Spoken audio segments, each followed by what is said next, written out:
2026 Iran వీధుల్లో అసలు ఏం జరిగిందంటారు? అది కేవలం ఒక నిరసన అనుకుంటే పొరపాటే. అది తన సొంత ప్రజల మీదే ఒక ప్రభుత్వం ప్రకటించిన యుద్ధం. అవును, చాలా క్రూరమైన యుద్ధం. ఈరోజు మనం ఆ భయంకరమైన అణిచివేత వెనుట ఉన్న నిజాన్ని బయటికి తీయబోతున్నాం. ఒక ప్రభుత్వం తన పౌరులకే శత్రువుగా ఎలా మారింది, ఈ విషయంపై ఒక లోతైన విశ్లేషణ చేద్దాం. ముందుగా ఈ సంఖ్యను చూడండి. 36,500. 36,500. ఇది ప్రభుత్వ అణచివేతలో ప్రాణాలు కోల్పోయిన నిరసనకారుల సంఖ్య. స్వతంత్ర సంస్థలు వేసిన అంచనా ఇది. ఒకసారి ఆలోచించండి, ఈ ఒక్క సంఖ్య చాలు కదా అక్కడ జరిగిన హింస ఎంత తీవ్రమైందో అర్థం చేసుకోవడానికి. అయితే ఇక్కడ అత్యంత షాకింగ్ విషయమేంటో తెలుసా? ఆ అబద్ధం యొక్క పరిమాణం. ప్రభుత్వం అధికారికంగా ఏం చెప్తోందంటే చనిపోయింది కేవలం 3,000 మంది అంట. కాని స్వతంత్ర నివేదికలు చెప్పేది 36,000 కన్నా ఎక్కువే అని. చూశారా ఎంత తేడా ఉందో? ఇది కేవలం అంకెల గారడీ కాదు, ఇది నిజాన్ని పూర్తిగా పాతిపెట్టడానికి చేసిన ఒక కిరాతక ప్రయత్నం. అసలు ఇంత దారుణమైన హింస ఎందుకు జరిగింది, ఎలా జరిగింది? సరే, ఈ సంక్లిష్టమైన విషయాన్ని మనం స్టెప్ బై స్టెప్ అర్థం చేసుకుందాం. మన విశ్లేషణలో 5 ముఖ్యమైన భాగాలున్నాయి. మొదటగా ఈ గొడవ ఎలా మొదలైంది, ఆ తర్వాత ప్రభుత్వం ఇంత క్రూరంగా ఎందుకు ప్రవర్తించిందో చెప్పే ఒక కొత్త సిద్ధాంతం, మూడవది ప్రజలపై వాళ్లు చేసిన యుద్ధం, నాలుగోది చనిపోయిన వాళ్లను కూడా ఎలా కంట్రోల్ చేశారు, చివరిగా ఈ నిజాన్ని ప్రపంచానికి తెలియకుండా ఎలా ఆపగలిగారు అనే అంశాలు చూద్దాం. ఓకే, మన మొదటి విభాగం తుది విచ్ఛేదం. అసలు ఒక ఆర్థిక సంక్షోభం చివరికి సొంత ప్రజలమీద యుద్ధంగా ఎలా మారిపోయిందో ఇక్కడ చూద్దాం. అసలు ఈ ఉద్యమానికి నిప్పు పెట్టింది ఏంటంటే తీవ్రమైన ఆర్థిక నిరాశ.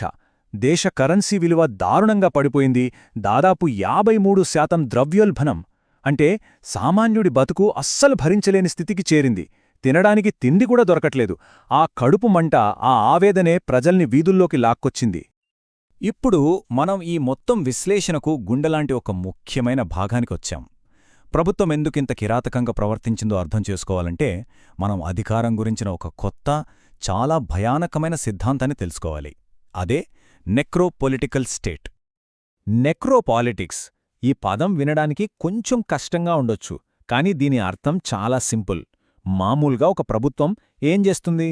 ప్రజల ప్రాణాల్ని కాపాడుతుంది. కానీ ఒక ప్రభుత్వం ప్రాణాల్ని కాపాడటానికి బదులుగా చావును పంచడం మొదలుపెడితే, ఎవరు బతకాలి, ఎవరు చావాలి అని నిర్ణయించడమే తన అసలైన అధికారమని ఫీలైతే, ఆ పరిస్థితినే నెక్రోపాలిటిక్స్ అంటారు. అంటే చంపే హక్కునే సార్వభౌమాధికారంగా చూడట. ఇంకా తేలిగ్గా అర్థం కావాలంటే 2 రకాల అధికారాలుంటాయి. ఒకటి బయోపాలిటిక్స్, అంటే స్కూళ్ళు, హాస్పిటల్స్ కట్టించి ప్రజల జీవితాల్ని మెరుగుపరచడం. కాని ఇరాన్ ప్రభుత్వం ఎంచుకున్న దారి దీనికి పూర్తి వ్యతిరేకం. అదే నెక్రోపాలిటిక్స్, అంటే అధికారాన్ని నిలబెట్టుకోవడానికి మరణాన్ని, చావుని ఒక ఆయుధంలా వాడటం. మరి ఈ సిద్ధాంతం 2026 అణచివేతకు ఎలా కనెక్ట్ అవుతుంది? ఈ నివేదికలో దీన్ని కాగ్నిటివ్ నెక్రోపోలిస్ అని పిలుస్తున్నారు. అంటే ఏంటంటే ప్రభుత్వం తన సొంత పౌరులనే ఒక వైరస్ లాగా చూడటం మొదలుపెట్టింది. వాళ్లు పాలించాల్సిన ప్రజలు కాదు, తమ పాలన మనుగడకు అడ్డుగా ఉన్న ఒక ప్రమాదకరమైన జీవులు. అందుకే వాళ్లను తొలగించేయాలి, నిర్మూలించాలి అని ప్రభుత్వం నిర్ణయించుకుంది. ఇక మూడవ భాగం ప్రజలపై యుద్ధం.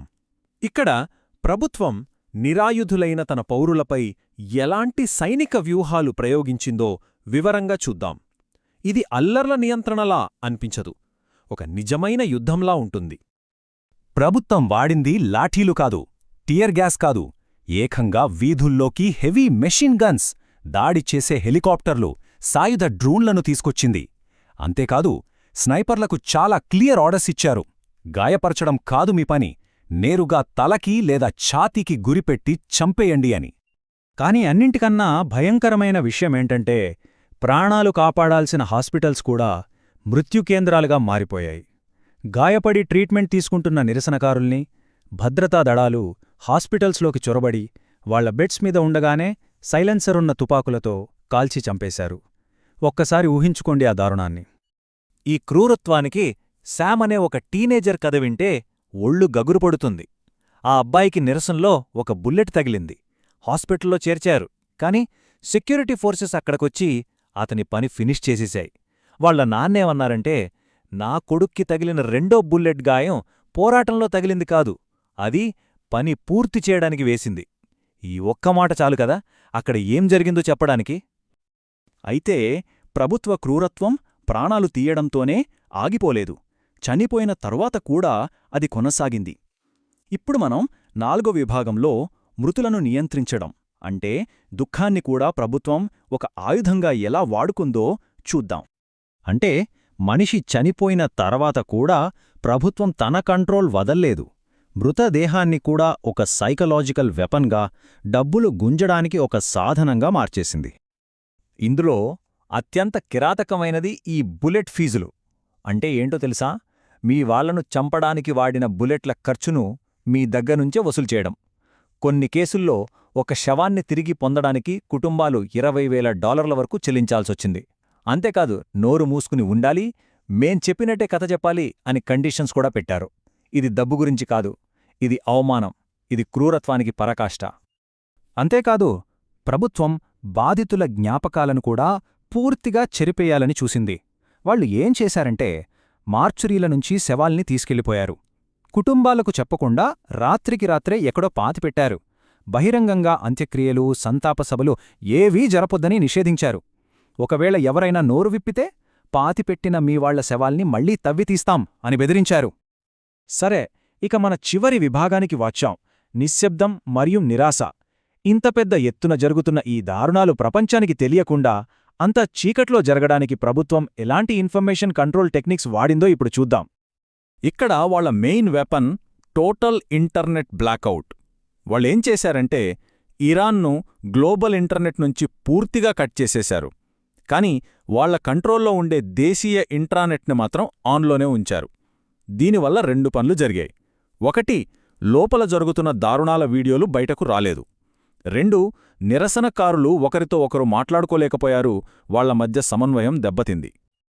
ఇలా ఇంటర్నెట్ కట్ చేసి ఒక ఇన్ఫర్మేషన్ వాక్యూమ్ క్రియేట్ చేశారు కదా, ఆ గ్యాప్ని ప్రభుత్వం తన అబద్ధపు ప్రచారంతో నింపేసింది.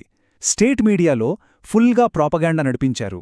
డీప్ ఫేక్లు, ఏఐ టెక్నాలజీ వాడి ఒక సింథటిక్ రియాలిటీని సృష్టించారు. టార్చర్ చేసిన వాళ్లతో బలవంతంగా ఒప్పుకోలు వీడియోలు తీసి టీవీల్లో వేశారు. ఇదంతా విదేశీ ఏజెంట్లు అల్లరి మూకలు చేస్తున్న పనే అని ప్రచారం చేశారు. దేశంలో పరిస్థితి ఎలా ఉంటే బయటి ప్రపంచం నుంచి కూడా వాళ్లకు నిరాశ ఎదురైంది. అప్పటి అమెరికా ప్రెసిడెంట్, మేం లాక్డ్ అండ్ లోడెడ్, సిద్ధంగా ఉన్నాం అని గట్టిగానే స్టేట్మెంట్లిచ్చారు. దాంతో నిరసనకారుల్లో మేము ఒంటరి కాదు అనే ఆశ కలిగింది. కాని వాస్తవంలో ఏ దేశం కూడా జోక్యం చేసుకోలేదు. అందరూ వెనక్కి తగ్గారు. ఈ నమ్మకద్రోహం వాళ్లను పూర్తిగా నిరాశలో ముంచేసింది. చివరగా ఈ నివేదిక ఇరాన్ ప్రభుత్వాన్ని ఒక మాటతో వర్ణిస్తుంది: యాంటలాజికల్లీ డెడ్ స్టేట్. అంటే బతికి ఉండి కూడా చచ్చిపోయిన ప్రభుత్వం అని. దానికి దాని ప్రజలకీ మధ్య ఎలాంటి బంధం, ఎలాంటి నమ్మకం మిగల్లేదు. కేవలం చంపగలదు అనే శక్తి మీద మాత్రమే ఆ ప్రభుత్వం నిలబడి ఉంది. మరి ఈ మొత్తం విశ్లేషణ తర్వాత మన ముందు ఒక ప్రశ్న మిగిలిపోతుంది.